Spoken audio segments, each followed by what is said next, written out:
أما بعد فأعوذ بالله من الشيطان الرجيم بسم الله الرحمن الرحيم إن أكرمكم عند الله أتقاكم آمنت بالله صدق الله العظيم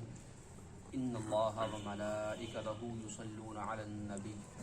يا أيها الذين آمنوا صلوا عليه وسلموا تسليما اللهم صل على سيدنا ومولانا محمد معدن الجود والكرم وآله وأصحابه وسلم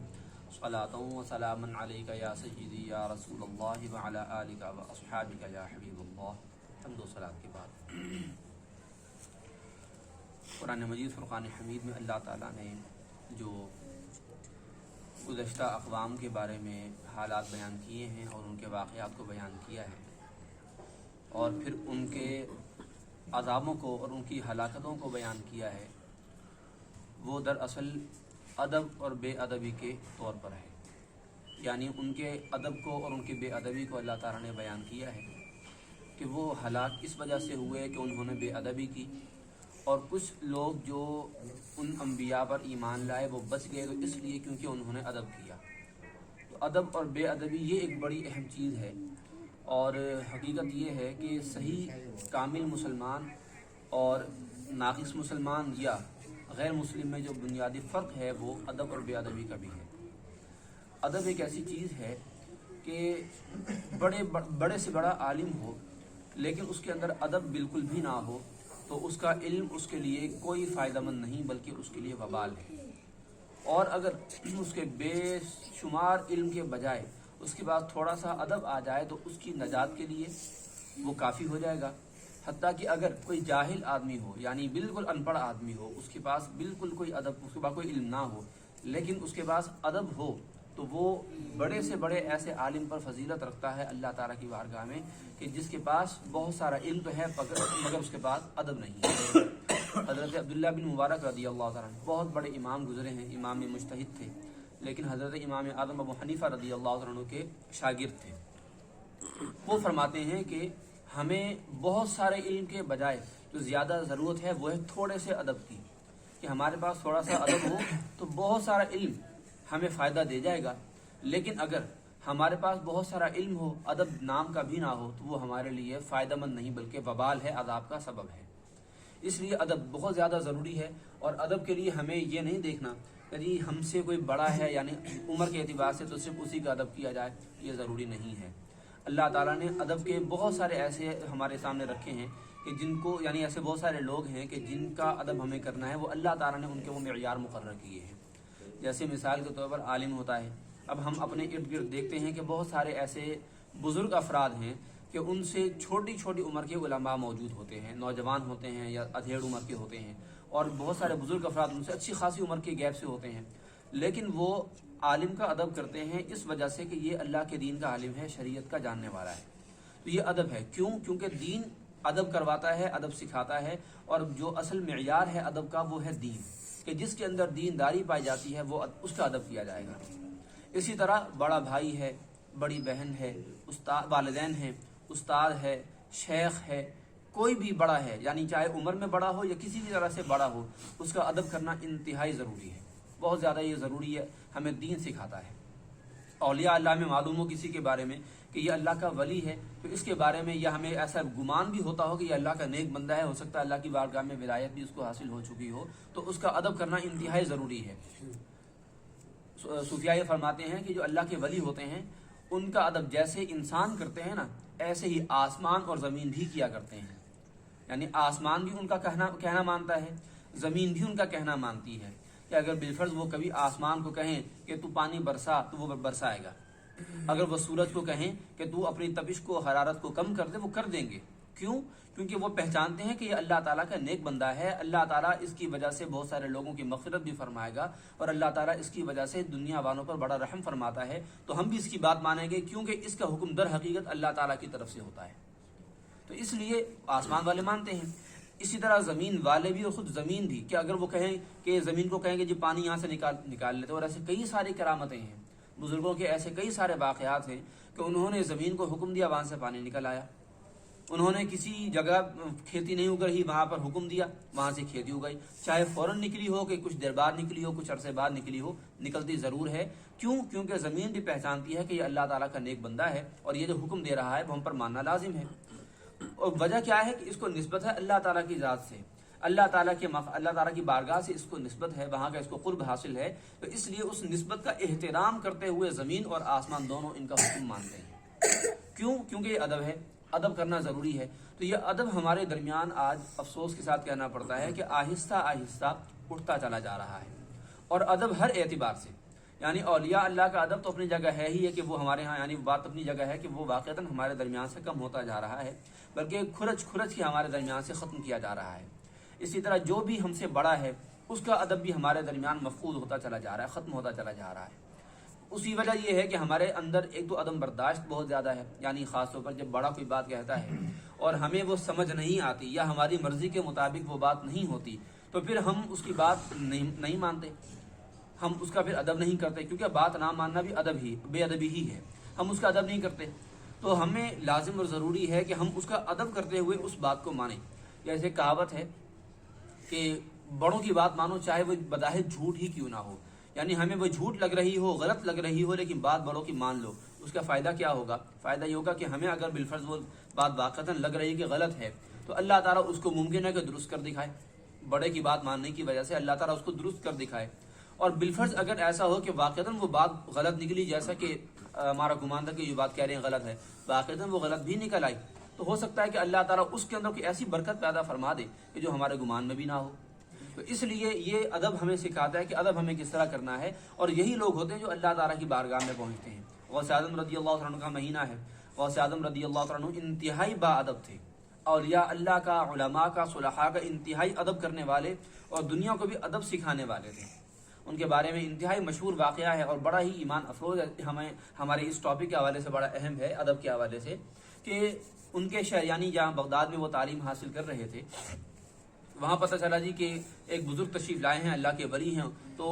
انہوں نے ارادہ کیا، یہ کچھ 3 ساتھیوں کا گروپ تھا، تو انہوں نے ارادہ کیا کہ ہم اللہ کے اس نیک بندے کی زیارت کرنے جاتے ہیں۔ اب ایک نے یہ سوچا، بلکہ یہ اپنا خیال ظاہر کیا کہ میں تو جا رہا ہوں اس لیے تاکہ میں ان سے سوالات کر کے ان کو لاجواب کر دوں، کیونکہ یہ جو بابے ہوتے ہیں معاذ اللہ، یہ جو ایسے پیر بنے گھوم رہے ہوتے ہیں، ان کو شریعت کا آتا جاتا کچھ نہیں ہے، ان کو نہ قرآن کا پتہ، نہ حدیث کا پتہ، نہ فقہی مسائل کا پتہ، نہ دیگر علوم کا پتہ، اس لیے ان کو پتہ ہوتا کچھ نہیں۔ میں ان سے سوالات کر کے ان کو عاجز کروں گا، دنیا کے سامنے ان کا بھانڈا پھوڑ دوں گا معاذ اللہ۔ اس نے یہ بات کہی۔ اب یہ بے ادبی تھی نا۔ اسی طرح پھر دوسرے بندے نے کہا کہ نہیں، میں ایسا تو نہیں کروں گا، لیکن ویسے میں ان سے سوالات کر کے دیکھوں گا کہ ان کو کیا آتا ہے، انہوں نے کیا پڑھا ہوا ہے، کتنا علم ہے ان کے پاس۔ غوث اعظم رضی اللہ تعالیٰ عنہ نے ان دونوں کے خیالات سے واقف ہونے کے بعد انہی سے فرمایا کہ دیکھو بھائی، میں تو اس کام کے لیے نہیں جا رہا، میرا یہ مقصد ہرگز نہیں ہے، بلکہ میں تو صرف اس لیے جا رہا ہوں کہ وہ اللہ کے نیک بندے ہیں، میں ان کی زیارت کروں گا، صرف زیارت کرنا میرا مقصد ہے، ایسا کوئی مقصد نہیں جیسا کہ تمہارا ہے۔ پھر دیکھیے کہ یہ جب تینوں ساتھی، ابھی اس وقت چھوٹی عمر تھی، لڑکپن کی عمر تھی، تو یہ تینوں حضرات وہاں پہنچے۔ جب وہاں پر پہنچے تو جو بزرگ تھے انہوں نے ان تینوں کو دیکھتے ہی ان کے مقاصد کو بھانپ لیا، بلکہ پہچان لیا، سمجھ لیا، اور انہوں نے اس بندے سے، اس لڑکے سے کہ جس نے کہا تھا کہ معاذ اللہ میں ان کا بھانڈا پھوڑ دوں گا، تو انہوں نے اس سے مخاطب ہو کے فرمایا کہ ہاں بھی تو ہمارا بھانڈا پھوڑنے آیا تھا۔ اللہ تعالیٰ نے ان پہ کشف فرما دیا کہ تو ہمارا بھانڈا پھوڑنے آیا تھا، تو ہمارے سامنے لوگوں کے سامنے ہماری عزت خراب کرنے کے لیے آیا تھا، تو مسلمان ہو کر نہیں مرے گا، مرتد ہو کے مرے گا۔ اور اس کا نتیجہ وہی ہوا، دنیا نے دیکھا، یہ دنیا نے بیان بھی کیا ہے، یہ خالی باتیں کتابی عام باتیں نہیں، بلکہ یہ دنیا نے دیکھا اور دنیا نے ہی اس کو بیان کیا۔ اور پھر دوسرے لڑکے سے جس نے یہ سوچا تھا کہ میں صرف ان کے علم کا امتحان لوں گا کہ ان کو آتا کیا ہے، انہوں نے پڑھا ہوا کیا ہے، تو اس سے انہوں نے فرمایا کہ تو مرتد ہو کے تو نہیں مرے گا، لیکن تو دنیا میں گردن کے برابر تو بالکل غرق ہو جائے گا، ڈوب جائے گا، تو دنیا میں پھنس کے رہ جائے گا۔ نتیجہ یہی ہوا کہ جب وہ پڑھ کے فارغ ہوا، استادوں سے سند حاصل کی، تو اس کے بعد وہ دین کا کوئی کام کر ہی نہیں پایا، دنیا کے اندر ہی الجھ کے رہ گیا، اور بعد میں اس کو پچھتاوا ہوتا تھا کہ کاش میں دین کا کام کرتا اور کاش کہ میں وہ حرکت نہ کرتا۔ اور جب انہوں نے شیخ عبد القادر جیلانی علیہ رحمہ کو دیکھا تو ان سے یہ فرمایا کہ ہاں تو ہے صحیح لڑکا، تو ہمارے پاس آ کے بیٹھ جا۔ اور پھر ان کے بارے میں یہ فرمایا کہ یہ وہ ہے کہ آنے والے وقت میں اللہ تعالیٰ کا ولی بنے گا، اور اپنے زمانے میں یہ یکتا ہوگا، واحد ہوگا، اس جیسا کوئی نہیں ہوگا۔ اور پھر یہ فرمایا کہ یہ ایک وقت آئے گا کہ یہ ایک قول کہیں گے، ایک بات کہیں گے، اور وہ بات بالکل درست ہوگی کہ قدمی ہادی علی رقبۃ کل ولی اللہ، کہ میرا یہ پاؤں تمام اولیاء اللہ کی گردنوں پر ہے۔ اور ایسا ہوا، دنیا نے دیکھا، دنیا نے سنا، دنیا نے اس کا اعتراف کیا، اور آج تک الحمدللہ دنیا اس کے اعتراف کرتی ہوئی آ رہی ہے۔ تو یہ ادب کا نتیجہ تھا کہ غوث اعظم رضی اللہ، یعنی جو ظاہری اسباب ہوتے ہیں، کہ غوث اعظم رضی اللہ عنہ کو جو اتنا بڑا مقام ملا کہ جس کی انتہا ہی کوئی نہیں ہے، انسان سوچ کے حیران رہ جاتا ہے ان کے معاملات، ان کے حالات و واقعات پڑھ کے سن کے، کہ یہ کیا چیز تھے، اللہ تعالیٰ نے کیا ان کو بنایا، کیا ان کے اندر اللہ نے اپنی قدرت کی نشانیاں رکھی۔ اللہ کے نیک بندے سے بہت سارے ہیں، اور یاد رکھیے یہ کوئی بعید نہیں ہے، اللہ تعالیٰ نے خود قرآن مجید میں اپنے بندوں کے لیے، یعنی انسانوں کے لیے فرمایا ہے کہ انسان کے اندر کیا کیا طاقتیں ہیں، انسان اپنے آپ کو پہچانتا نہیں، اور کوئی اگر تھوڑا بہت اپنے آپ کو پہچان لیتا ہے تو پھر وہ سائنسدانوں دہریوں کی طرح ملحد اور بے دین ہو جاتے ہیں۔ اللہ تعالیٰ نے خود فرمایا کہ سنریہم آیاتنا فی الآفاق وفی انفسہم، اللہ تعالیٰ نے فرمایا کہ ہم انسان کو دکھائیں گے آفاق کے اندر اور خود ان کے اندر بڑی بڑی نشانیاں، ایسی عظیم نشانیاں کہ انسان ان کو سوچ کے تو دنگ رہ جائے۔ تو علماء نے فرمایا کہ انسان جو ہے یہ عالم صغیر ہے، یعنی پوری کی پوری کائنات اس اللہ تعالیٰ نے اس کو انسان کے جسم میں سمو دیا ہے۔ انسان کے اندر ایسی ایسی صلاحیتیں اللہ نے رکھ دی ہیں کہ کوئی اس کو پوری طرح سمجھ ہی نہیں سکتا،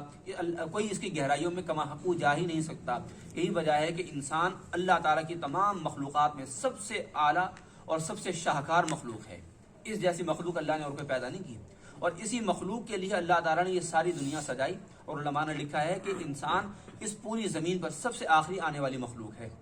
انسان سے پہلے ساری مخلوقات آ چکی تھی، یعنی فرشتوں کا آنا جانا ویسے بھی تھا، پھر یہاں پر اللہ تعالیٰ نے جنات کو بھی آباد کیا، اور ان سے پہلے جو ہے وہ اللہ نے جانوروں کو بھی پیدا کر دیا تھا، پرندوں کو بھی پیدا کر دیا تھا، یہ جڑی بوٹیوں کو، پھلوں پودوں کو پیدا کر دیا تھا، سبزیاں اگا دی تھیں، پہاڑ رکھ دیے تھے، یعنی ساری کی ساری نعمتیں اللہ نے پہلے سے یہاں رکھ دی، اور اس کے بعد انسان کو یہاں پر بھیجا۔ کہ انسان کے لیے کتنا بڑا شرف ہے کہ انسان کو بطور مہمان یہاں بھیجا، کہ جس طرح مہمان کی مہمان نوازی کی جاتی ہے، یہ ساری چیزیں انسان کی مہمان نوازی کے لیے ہیں، لیکن شرط یہ ہے کہ انسان اپنے آپ کو باادب بنا لے۔ آج ہمارے ہاں جیسے بے ادبی کی انتہائی خطرناک وبا چلی ہوئی ہے، اور سوشل میڈیا پہ بیٹھ کر، نیٹ پہ بیٹھ کر، اور اس طرح دنیا کو بے ادبی کا درس دیا جا رہا ہوتا ہے، اور اپنے چیمپئن ہونے کا اظہار کیا جا رہا ہوتا ہے۔ اللہ تعالیٰ بڑا بے نیاز ہے، اور اللہ تعالیٰ بڑا غیرت مند ہے، اور یہ یاد رکھیے کہ جو اللہ تعالیٰ کا ہو جاتا ہے تو اللہ اس کا ہو جاتا ہے۔ اس لیے جو شخص کسی ایسے بندے کے بارے میں کوئی ناسبہ بات کہے کہ جو اللہ والا ہے، اللہ تعالیٰ کبھی اس کو چھوڑتا نہیں ہے، اللہ تعالیٰ ضرور اس کو سزا دیتا ہے، پکڑ فرماتا ہے، اس کو رسوا کر کے چھوڑتا ہے۔ جو حدیث شریف یا صحیح بخاری کی حدیث ہے کہ من عادی علی ولی فقد آذنتہ بالحرب، کہ جس نے میرے ولی سے عداوت، دشمنی رکھی، بغض رکھا، تو میرا اس سے اعلان جنگ ہے، میں اس کو جنگ کا اعلان کرتا ہوں اس کے سامنے۔ اور یاد رکھیے یہ جو بھی جنگ لڑنے والے ہوتے ہیں، آپ یہ بات جانتے ہیں ماشاءاللہ، پڑھے لکھے آپ سب، کہ جب بھی جنگ ہوتی ہے تو ہمیشہ جو فریق مخالف ہے، جو ایک پارٹی دوسرے پارٹی سے لڑ رہی ہے، اس کی خواہش یہ ہوتی ہے کہ میں اس کی سب سے قیمتی چیز لوں۔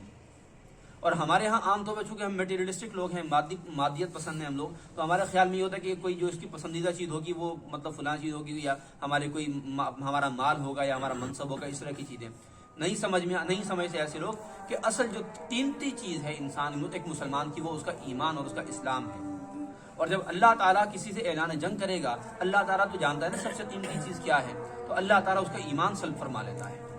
اور ایسے لوگ ہم نے دیکھے بھی، اور ہم نے ایسے لوگوں کے بارے میں پڑھا بھی کہ انہوں نے کوئی ایسی بے ایمانی والا کام کیا، ان کا ایمان چلا گیا، تو اللہ تعالیٰ نے دنیا کے سامنے ان کو رسوا کیا۔ بظاہر دنیا نے ان کے جنازے پڑھے، لیکن دنیا ان کا منہ نہ دیکھ پائی۔ کیوں؟ کیونکہ ہسپتال والے کہتے تھے کہ ان کا منہ مت دکھانا، کہ دنیا والے متنفر ہو کے بھاگ جائیں گے، منہ دکھانے کے قابل نہیں ہے۔ تو ایسی حرکتیں ہی کیوں کی جائیں کہ مرنے کے وقت بندہ منہ ہی نہ دکھا پائے اپنا، مرنے کے بعد۔